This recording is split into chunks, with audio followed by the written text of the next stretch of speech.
We're back talking with Bob Krandel, doing a little bit of after show here. You talked about going in fire service, 34 years old, and you buy the tree, and they're explaining to you what it is, and you don't even know what it is, and you've never thought about it. And I think that's a lot of problem. And that's part of why I'm always talking about volunteerism, because I think you're an intelligent guy. You know, you pay attention to stuff. So my school's told me. Yeah. And then all of a sudden, I mean, what did you feel like when they told you and explained it to you? Was it kind of like, huh? Yeah, it hit me for the first time. It smacked me, and I felt like an idiot, I think is the way to say it. That's where the water goes. Yeah, you know? like, right. Well, so that's what these stations do. Yeah. I see these nice fire trucks driving around on the road. What did you think prior to that? I did. You just didn't think about it. You know, you take for granted, or I did anyway. I took for granted that if my house caught fire at night, somebody would show up. I think a lot of people do, and I think a lot of people think it's a paid service, or that the firefighters are compensated. And Pennsylvania is one of the biggest volunteer firefighter states that there is, and not actively compensated. I mean, every now and then the department will throw its members a bone to offset expenses, but there's no actual compensation for, I think, nationwide, 75% or so of the firefighters are volunteer. So if you had to turn all those people into paid firefighters, taxes would go through the roof, you know, and I don't think people think about that. I think that they chalk it in like a utility, and they almost feel like it's being paid for by something else they're paying for. Yeah. You know? Yeah. I mean, it's got to be something like that goes into their minds. Well, and that happens all the time with search and rescue, where people just think, well, the police pay you guys. You guys are out of the police department right now. It's a separate thing. Mm-hmm. And I think that people think that, the firefighters are paid just like the police officers are paid. And when you went back and told your wife you wanted to do that, what'd she say? You know, she was surprisingly supportive about it. She said, you know, do what you want. You know, it sounds like it's good. It sounds like it's a good thing. She's always been behind it from that perspective. Little did she know. Little did she know. Yeah. Right. Little did I know too. You know, so we've both been learning this as we go, like everything else in our marriage. We just learn as we go. So this is just another thing that we've just figured out as we've gone along. What's the first thing you remember learning at the firehouse? Learning that, you know, everybody has their own personality. If we have 20 people there, even though the guy on the directory, it says Chief Fran DePaul, there are 20 other chiefs there too. That was the biggest thing I learned as well. Man, this is great. Everybody's an expert. This will be easy. Everybody's going to help me with this. Yeah, everybody knows the best way to do everything all the time. And but it's only when there's a problem, there's only one chief. Right. When there's a problem, there's only one chief. You know, everybody gets mute all of a sudden. Yeah. But the and in the time. Well, even in the time you've been there, it's changed a little bit. There's more technology involved, and Fran's always been really good about technology and how we do the job. But there's a lot of stuff I see high tech stuff come out, then it goes back to low tech. You know, and it always goes back to those core values.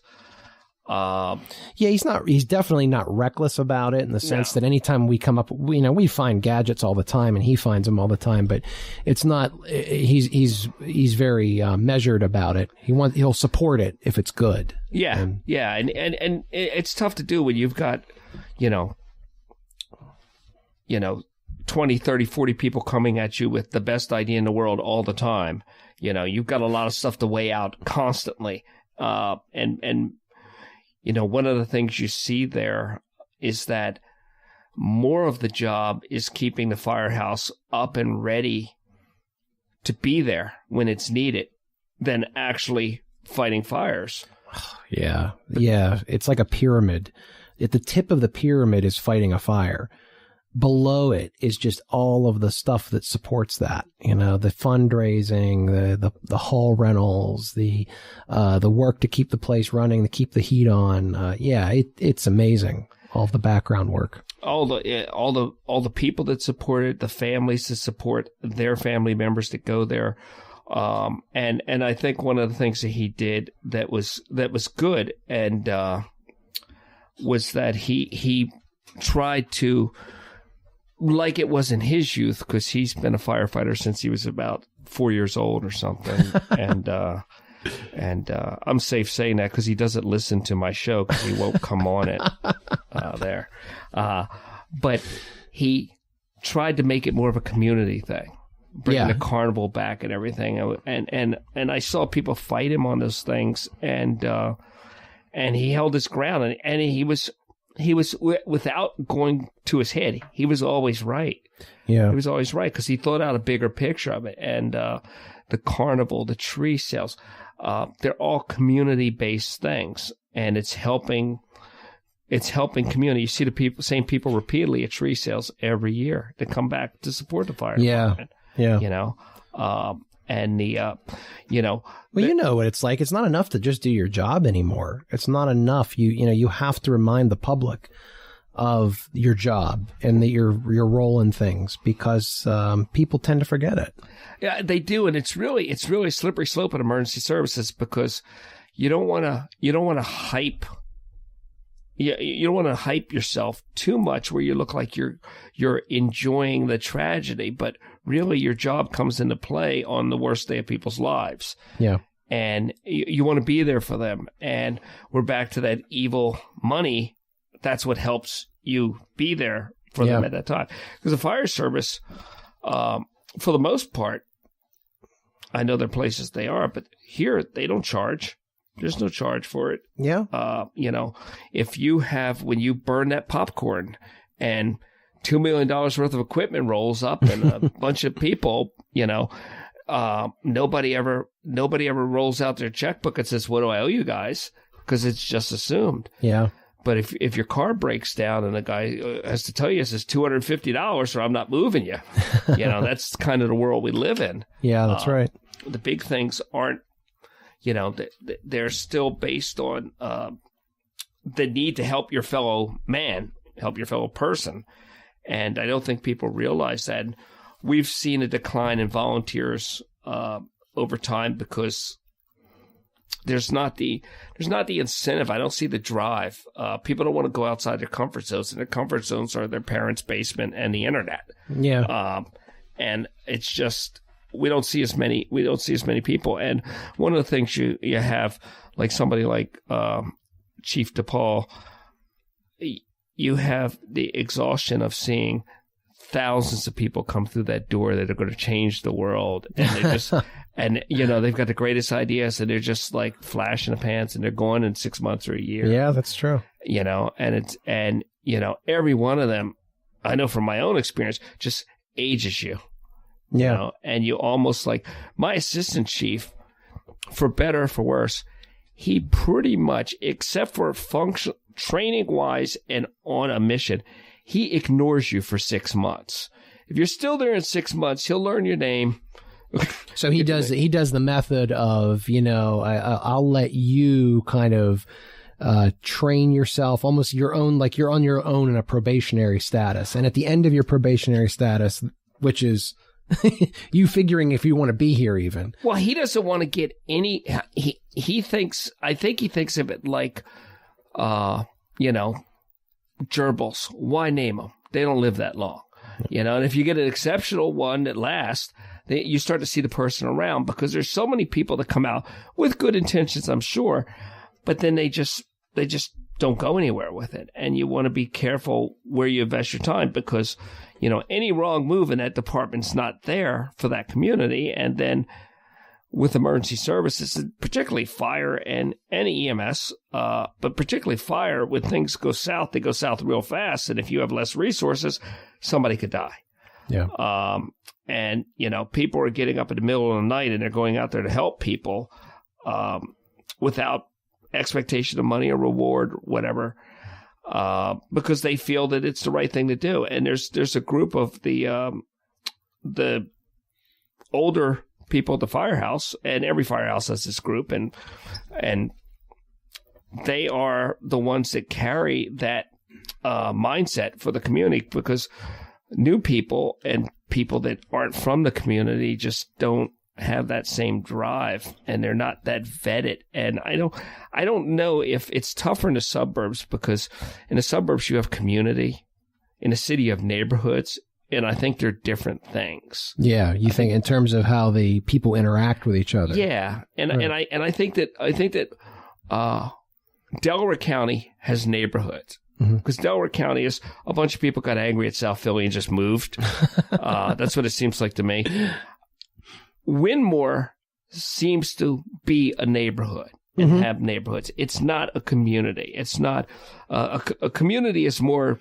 It's more than people where they come to put their head at night. Right. There's a little bit more social interaction. Yeah, they're neighbors. They're neighbors. Yeah. And it's not that. And I think part of what makes places communities versus neighbors is vanishing into your garage, your car. Just door opens up, closes. You never see the person. Right. And I think that whole thing where you're sweeping your sidewalk and shoveling your own snow, and you're talking with your neighbors. And Winmore still has that, and it carries on through organizations like the Firehouse. And people like yourself are drawn to that for one way or another because you were drawn to it. Yeah. You came in and I guess when you came, that was back in the old days when we had the fire going and everything out there when it was cold. Oh, the fire pit thing? Yeah, that barrel, fire barrel. Yeah, that I remember that. Back when we could do that. It really wasn't that unsafe. It just looked it, though. The problem was it had chunks of wood sticking out of it, and there'd be a fire roaring up to the top of the trees, and it just had that look. It got tall sometimes. It did get tall, but granted, but it was the Firehouse. I mean, it was like a demo. And we used to have this whole big thing where we would our sign. It's how we advertise. Yeah, a big flaming sign. We used to go out there and we would it became this routine where everybody would bring like a bag of their old mail, that they were going to throw away for the year, that didn't want to shred it and burn their mail. We had the burning of the mail every year. Yeah.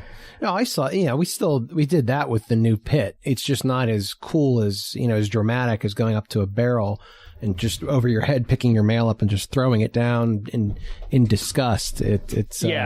It was more organized this year when we burned using the nice classy fire pit. Yeah, the pit isn't the same. I mean, it's not. It's like you said, throwing it down. It's like you can't slam a cell phone. Right. That's right. When movie directors are making a movie about someone burning something, it's around a burn barrel and someone's throwing it in disgust. Whereas a fire pit, it's just more classy. Yeah, it's you got like a little chimera thing going on there, but right. Do you think that would you ever consider, if there was a situation, would you ever want to could you see yourself being a firefighter full time, or would that take away from your love of it? I think it probably would, because again, it's not. I really enjoy and love firefighting, but I enjoy bringing to it what I can bring to it. I don't know that it's necessarily something that defines me.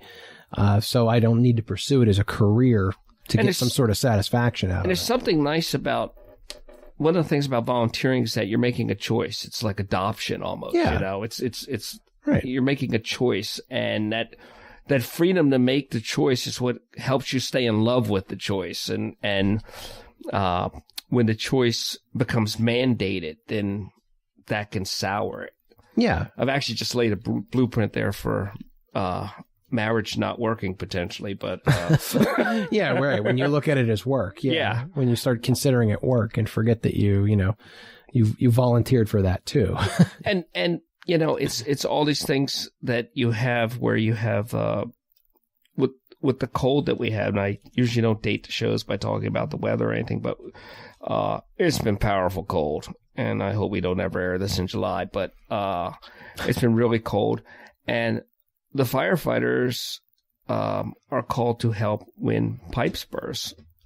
We've had pipes burst at nursing homes recently and other facilities, and you find out that these nursing homes that are charged with the care of people, they don't have a comprehensive plan on what to do with something like that, and they expect the fire department to come and just, you're going to be a white knight and ride in and solve every problem. Right, with the solution in hand already. Yeah. Right, and the police call the fire department.